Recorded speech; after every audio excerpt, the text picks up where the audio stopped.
ನಮಸ್ಕಾರ. Price the Lord Jesus. ಎಲ್ಲ ನನ್ನ ಪ್ರೀತಿಯ ದೇವಜನರೇ, ನನ್ನ ಪ್ರಿಯ ಸಹೋದರಿ ಸಹೋದರರೇ, ಸ್ನೇಹಿತರೇ, ದೇವಭಕ್ತರೇ, ಹಿರಿಯರೇ, ನಿಮ್ಮೆಲ್ಲರನ್ನ ಮತ್ತೊಂದು ದಿನದಲ್ಲಿ ದೇವರ ವಾಕ್ಯ ಧ್ಯಾನಕ್ಕೂ ಪ್ರಾರ್ಥನೆಗೂ ಸ್ವಾಗತ ಮಾಡುತ್ತೇನೆ.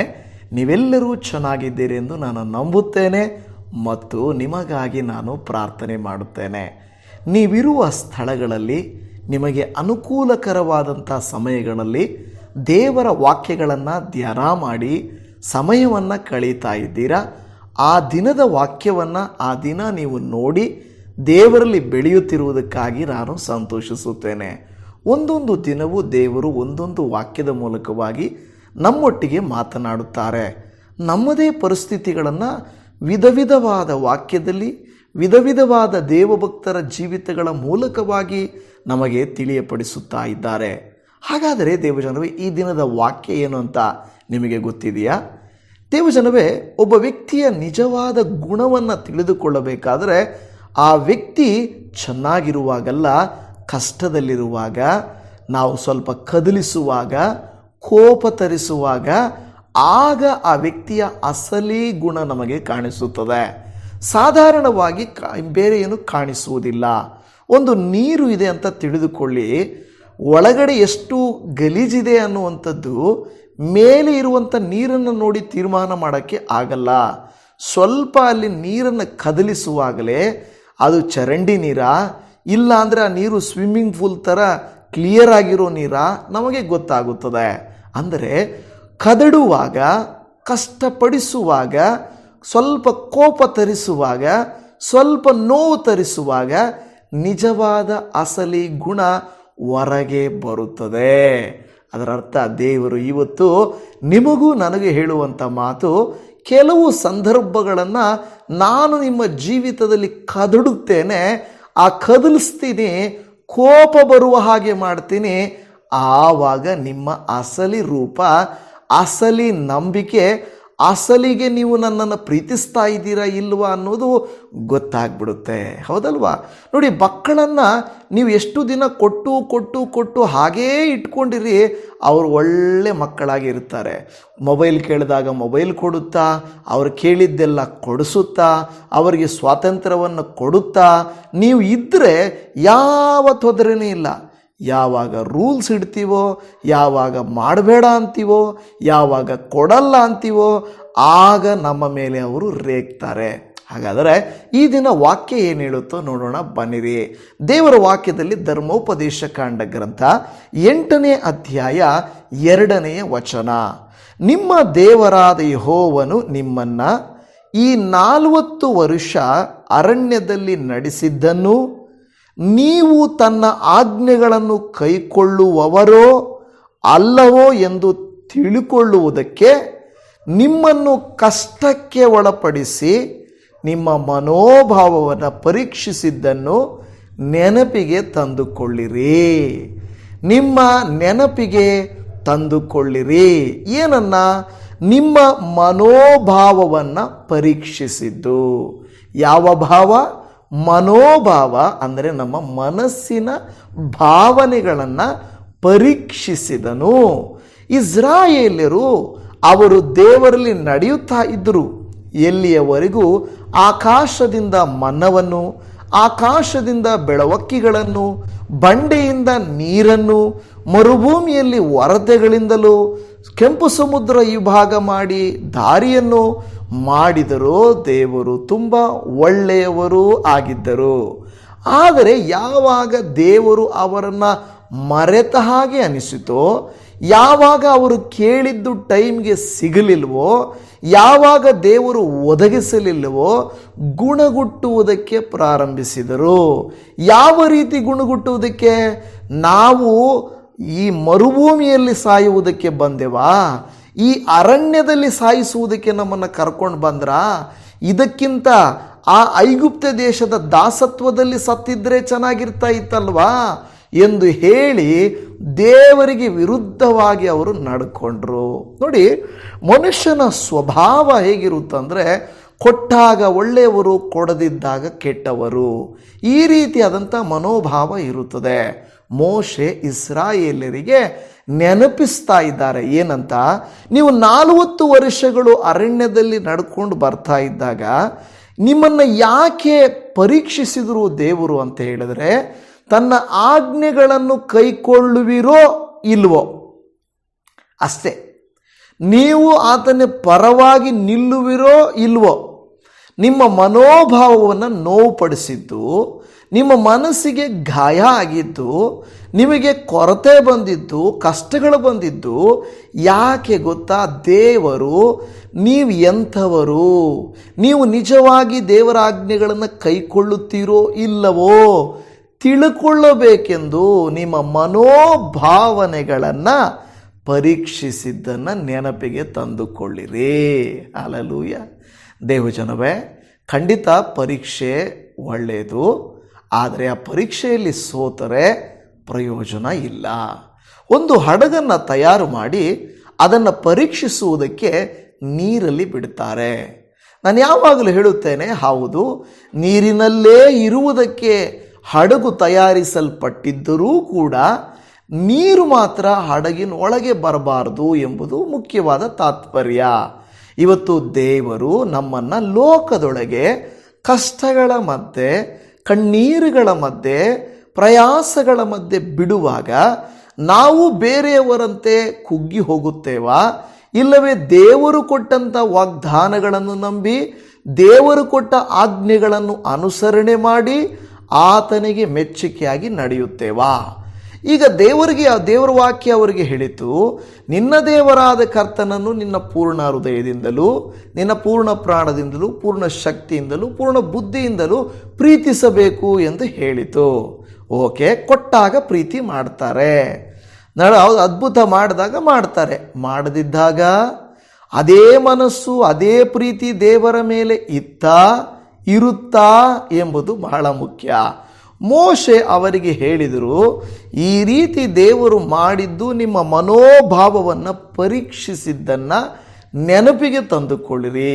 ಇವತ್ತು ನನ್ನ ಪ್ರಿಯ ಸಹೋದರರೇ, ಒಂಟಿತನ, ಆಯಸ್ಸಾಗಿರುವುದು, ಬಲಹೀನತೆ ಬರುವುದು, ರೋಗ ಬರುವುದು, ಕಷ್ಟ ಬರುವುದು, ಶತ್ರುಗಳು ಎದ್ದು ನಿಲ್ಲುವುದು, ಸೋಲಾಗುವುದು, ನಮ್ಮ ಕಣ್ಣು ಮುಂದೆ ಬೇರೆಯವರು ಸಫಲ ಆಗ್ತಾರೆ. ನಮ್ಮ ವಿಷಯ ಬಂದಾಗ ಮಾತ್ರ ವಿರುದ್ಧ ಆಗಿಬಿಡುತ್ತೆ. ಬೇರೆಯವರಿಗೆಲ್ಲ ಸಿಗುತ್ತೆ, ನಮ್ಮ ಹತ್ತಿರಕ್ಕೆ ಬಂದಾಗ ಆಗೋಗುತ್ತೆ. ಎಲ್ಲರಿಗೂ ಆಗೋದೇನು, ನಮಗೆ ಆಗದೇ ಇರೋದೇನು. ಇದರೆಲ್ಲ ಪರಿಸ್ಥಿತಿಗಳು ಬಂದಾಗ ನಮಗೇನನ್ನಿಸುತ್ತಂದರೆ, ದೇವರು ನನಗೆ ಸಹಾಯ ಮಾಡುತ್ತಿಲ್ಲ, ದೇವರು ನನ್ನ ಮನಸ್ಸನ್ನು ನೋಯಿಸುತ್ತಿದ್ದಾರೆ. ಯಾಕೆ ದೇವರು ತನ್ನ ಮಕ್ಕಳಾದಂಥ ನಮ್ಮನ್ನು ಆತನು ಪ್ರೀತಿಸೋದಿಲ್ಲ? ಯಾಕೆ ಆತನು ನಮ್ಮನ್ನು ಈ ರೀತಿ ದ್ವೇಷಿಸುತ್ತಾರೆ ಎಂಬುದಾಗಿ ನಾವು ಅಂದುಕೊಳ್ಳುತ್ತಾ ಇರುತ್ತೇವೆ. ಇವತ್ತು ವಾಕ್ಯವನ್ನು ಕೇಳುವಂಥ ನನ್ನ ಪ್ರಿಯ ದೇವಜನರೇ, ನಿಮ್ಮ ನನ್ನ ಜೀವಿತದಲ್ಲಿ ಕೂಡ ಕೆಲವು ಪರೀಕ್ಷೆಗಳು ದೇವರು ಇಡುತ್ತಾರೆ.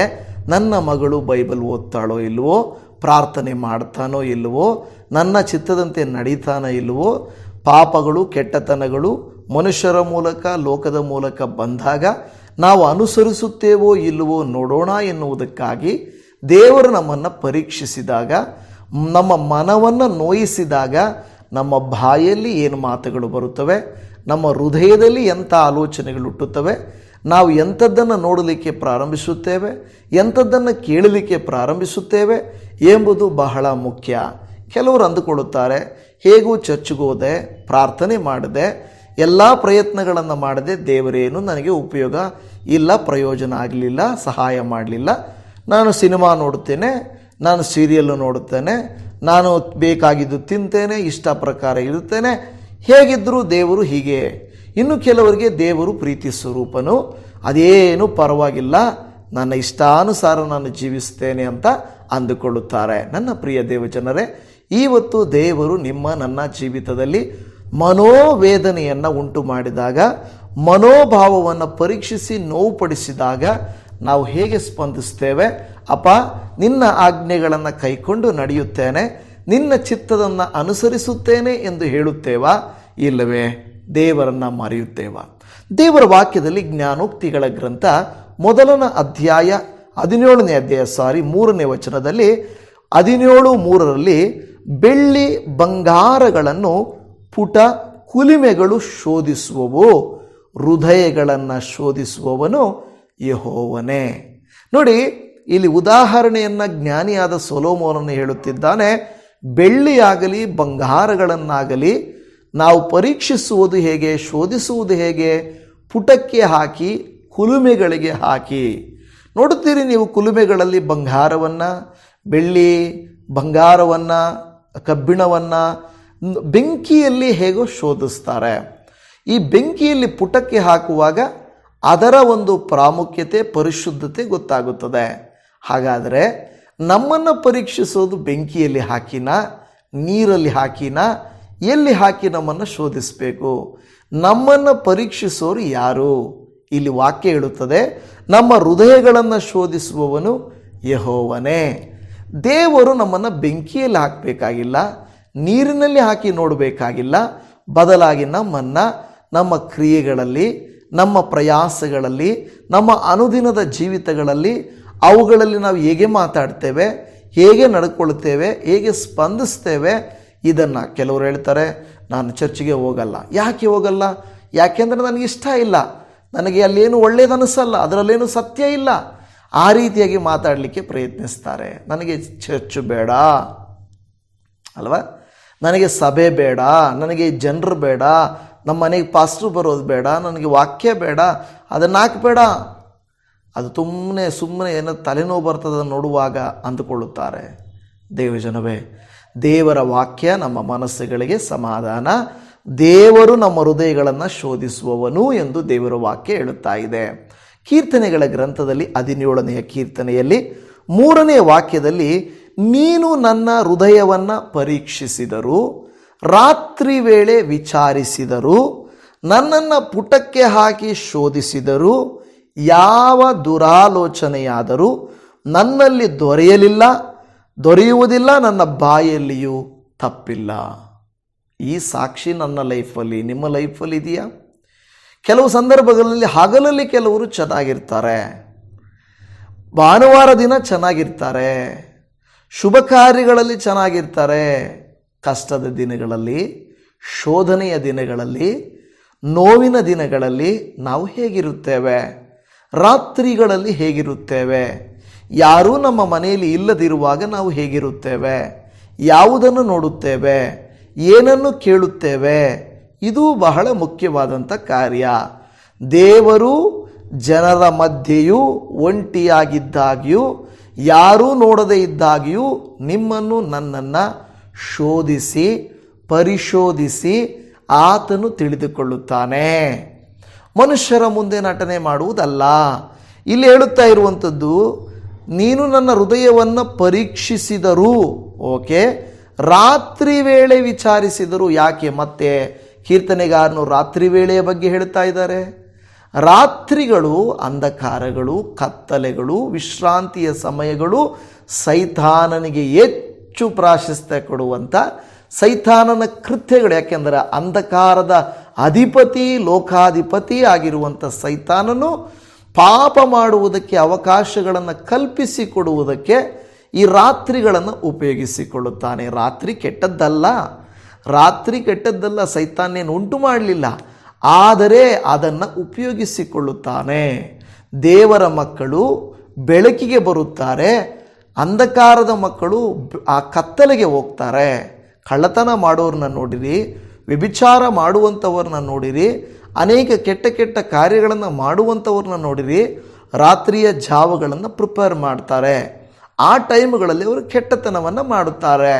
ಈಗ ದೇವರ ವಾಕ್ಯ ಹೇಳುತ್ತದೆ, ನೀವು ರಾತ್ರಿ ವೇಳೆ ನನ್ನನ್ನು ವಿಚಾರಿಸಿದರೂ ಸರಿನೇ, ನೀನು ನನ್ನನ್ನು ಪುಟಕ್ಕೆ ಹಾಕಿ ಶೋಧಿಸಿದರೂ ಸರಿನೇ, ನನ್ನಲ್ಲಿ ಯಾವ ದುರಾಲೋಚನೆ ಆದರೂ ದೊರೆಯುವುದಿಲ್ಲ. ಇಷ್ಟು ಟೆಸ್ಟಿಂಗ್ ನಮಗೆ ಅಗತ್ಯತೆ ಇದೆಯಾ? ಕೆಲವು ಸಾರಿ ನೀವು ನೋಡ್ರಿ, ಡಬಲ್ ತ್ರಿಬಲ್ ಫಿಲ್ಟರ್ ಆಗಿ ಹೋಗ್ತದೆ. ಒಂದು ಸಾರಿ ಫಿಲ್ಟರ್ ಆಗಿದ್ದನ್ನು ಮತ್ತೆ ಫಿಲ್ಟರ್ ಮಾಡ್ತಾರೆ. ಕೆಲವರು ನೋಡಿದ್ರೆ ಡಬಲ್ ಸ್ಟ್ಯಾಂಡರ್ಡ್ ಫಿಲ್ಟರ್ ಆಗಿದೆ ಸರ್ ಅಂತ ಹೇಳ್ತಾರೆ. ಅಂದರೆ 2 ಸಾರಿ ರಿಫೈನ್ಡ್ ಆಗಿದೆ, ಶುದ್ಧವಾಗಿ ನಾವು ಮಾಡಿದ್ದೀವಿ, 1 ಸಾರಿ ಇಲ್ಲ 2 ಸಾರಿ ಮಾಡಿದ್ದೀವಿ ಅಂತ ಹೇಳ್ಬೋದು. ದೇವರು ಆ ರೀತಿಯಾಗಿ ನಮ್ಮನ್ನು ಪರೀಕ್ಷಿಸುವಾಗ ನಮ್ಮಲ್ಲಿ ಕೆಟ್ಟತನ ಇದೆಯಾ?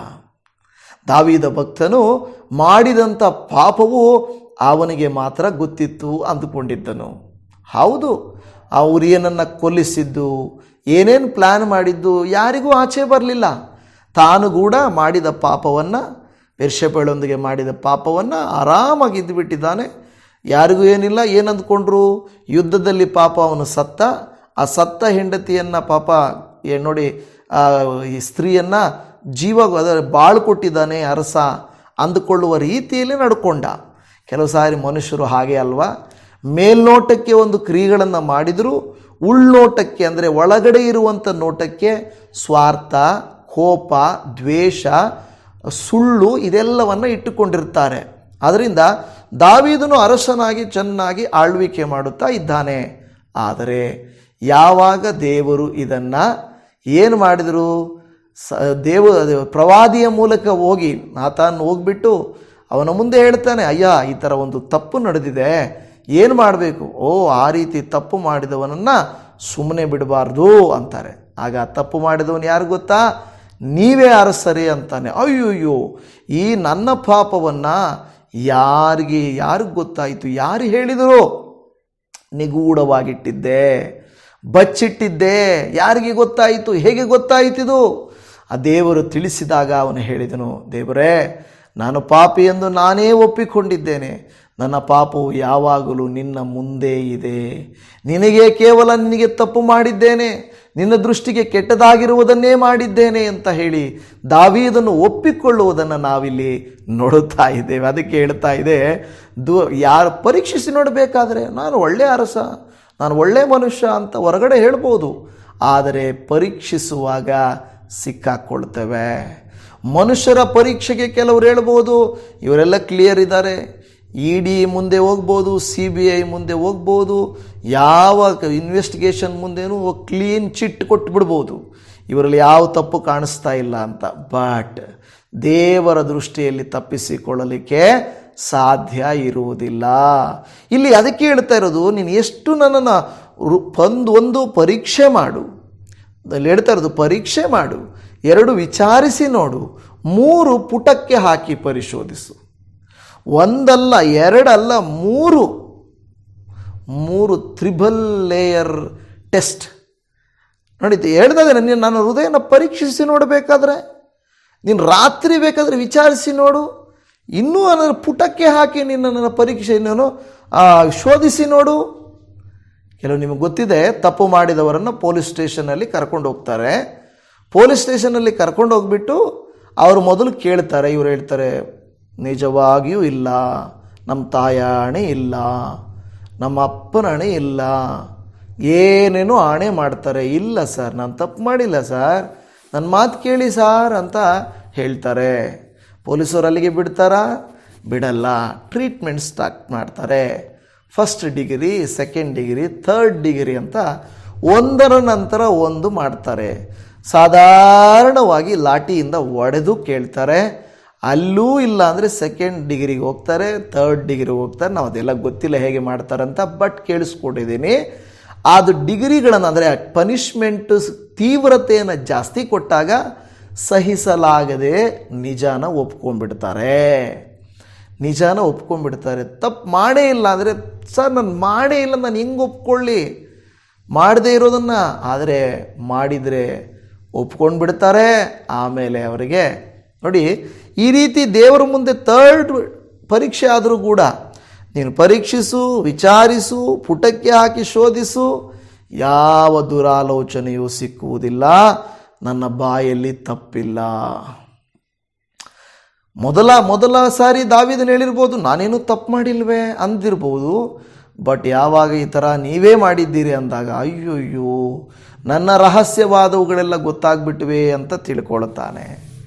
ಯೆಶಾಯನ ಪ್ರವಾದನೆಯ ಗ್ರಂಥ 48ನೇ ಅಧ್ಯಾಯದ 10ನೇ ವಾಕ್ಯದಲ್ಲಿ, ನೋಡು, ನಿನ್ನನ್ನು ಶೋಧಿಸಿದ್ದೇನೆ, ಆದರೆ ಬೆಳ್ಳಿಯಷ್ಟು ಶೋಧಿಸಲಿಲ್ಲ. ಸಂಕಟವೆಂಬ ಪುಟಕ್ಕೆ ಹಾಕಿ ನಿನ್ನನ್ನು ಪರೀಕ್ಷಿಸಿದ್ದೇನೆ. ಬೆಂಕಿಗೆ ಹಾಕೋದಲ್ಲ, ಬೆಂಕಿಯ ಹಾಗೆ ನಿನ್ನನ್ನು ಶೋಧಿಸೋದಲ್ಲ, ಸಂಕಟ ಪಡಿಸಿದ್ದೇನೆ, ಸಂಕಟವೆಂಬ ಪುಟಕ್ಕೆ ಹಾಕಿ ನಿನ್ನನ್ನು ಪರೀಕ್ಷಿಸಿದ್ದೇನೆ. ಕೆಲವು ಸಾರಿ ನಮ್ಮ ಲೈಫಲ್ಲಿ ನಾನೇನು ಈ ವಿಷಯದಲ್ಲಿ ತಪ್ಪು ಮಾಡಿಲ್ವೇ ಅಂತ ಅಂದುಕೊಳ್ಳಬಹುದು. ಯಾವುದೋ ಒಂದು ವಿಚಾರದಲ್ಲಿ ನಾವು ತಪ್ಪಿದಸ್ಥರಾಗಿರುತ್ತೇವೆ, ಪಾಪ ಮಾಡಿರುತ್ತೇವೆ, ಕೆಟ್ಟತನ ಮಾಡಿರುತ್ತೇವೆ. ಇದನ್ನು ದೇವರೇನು ಮಾಡ್ತಾರೆ, ನಮ್ಮನ್ನು ಪುಟಕ್ಕೆ ಹಾಕುವಾಗ ಸಂಕಟವೆಂಬ ಪುಟಕ್ಕೆ ಹಾಕಿದಾಗ ಅದು ಬಹಳ ಮುಖ್ಯ. ಅದೇ ನಾವು ಮೊದಲು ಧರ್ಮೋಪದೇಶ ಕಾಂಡ 8:2 ಹೇಳಿದ್ದು, ನಿಮ್ಮನ್ನು ಕಷ್ಟಕ್ಕೆ ಒಳಪಡಿಸಿ ನಿಮ್ಮ ಮನೋಭಾವವನ್ನು ಪರೀಕ್ಷಿಸಿದನು. ಈಗ ಹೇಳ್ತಾ ಇದ್ದಿದೆ, ಸಂಕಟವೆಂಬ ಪುಟಕ್ಕೆ ಹಾಕುವಾಗ ಒಂದು ವಿಧವಾದ ಸಂಕಟ, ಮನೋವೇದನೆ, ಹೇಳಿಕೊಳ್ಳಲಾರದ ಬಾಧೆ, ಇದು ಕೂಡ ದೇವರು ಪರೀಕ್ಷಿಸ್ತಾ ಇರ್ತಾನೆ.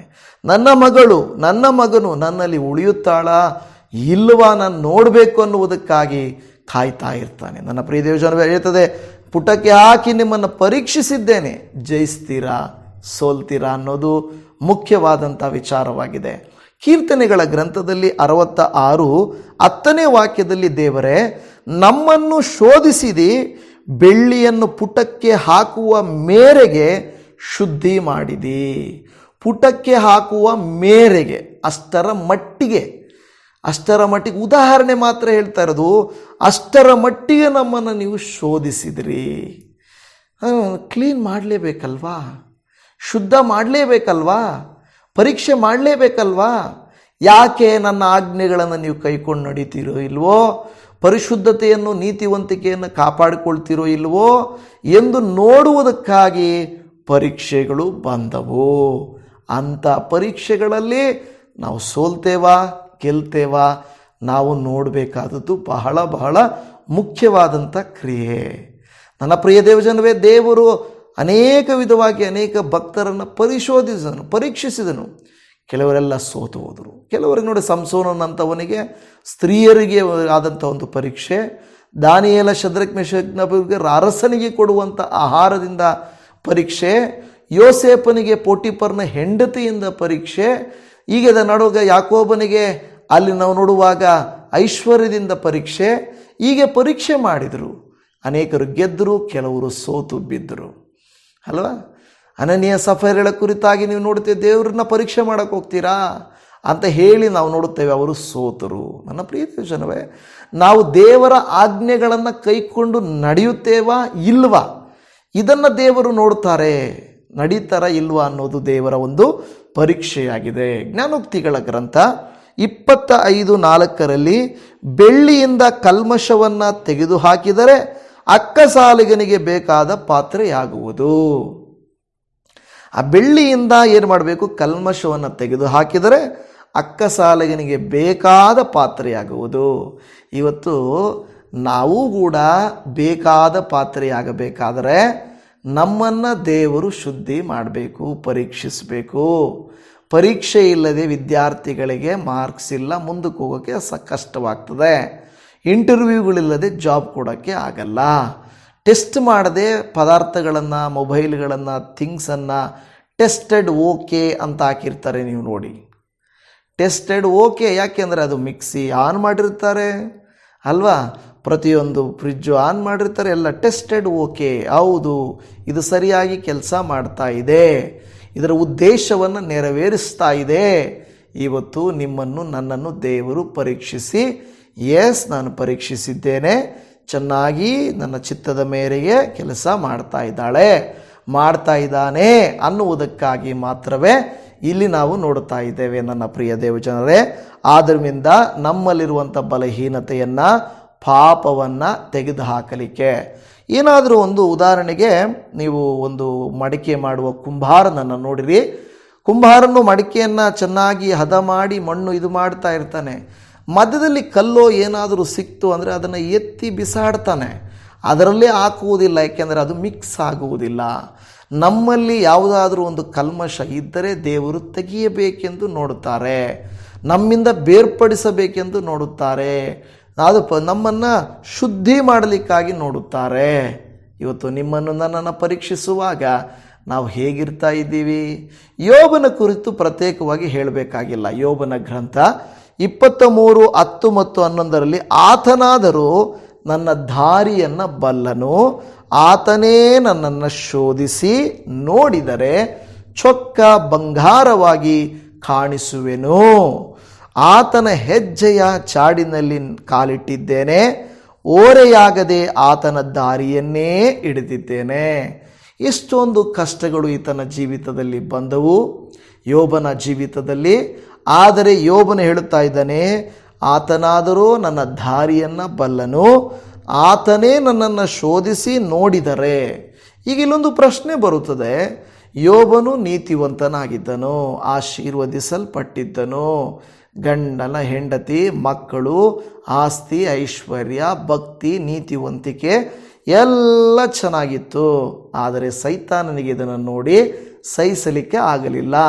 ಕೆಲವು ಸಂದರ್ಭಗಳಲ್ಲಿ ನಮಗೆ ಶೋಧನೆಗಳು ಬರುವಂಥದ್ದು, ಜನರು ನಮ್ಮ ಉನ್ನತಿಯನ್ನು ಸಹಿಸುವುದಿಲ್ಲ, ನಮ್ಮ ಬೆಳವಣಿಗೆಯನ್ನು ಸಹಿಸುವುದಿಲ್ಲ. ಅದರಿಂದಲೇ ನಮ್ಮ ಕುರಿತಾಗಿ ತಪ್ಪು ಅಭಿಪ್ರಾಯಗಳನ್ನು, ತಪ್ಪಾಗಿ ಬೇರೆ ಕಡೆ ಪ್ರಚಾರಗಳನ್ನು, ತಪ್ಪಾದ ರೀತಿಯಲ್ಲಿ ನಮ್ಮ ಕುರಿತಾಗಿ ವಿರೋಧಗಳನ್ನು ಮಾಡುವವರಾಗಿರುತ್ತಾರೆ. ಆದರೆ ನಾವು ಅದಕ್ಕೆ ಅಂಜಬಾರದು, ನಾವು ಭಯಪಡಬಾರದು.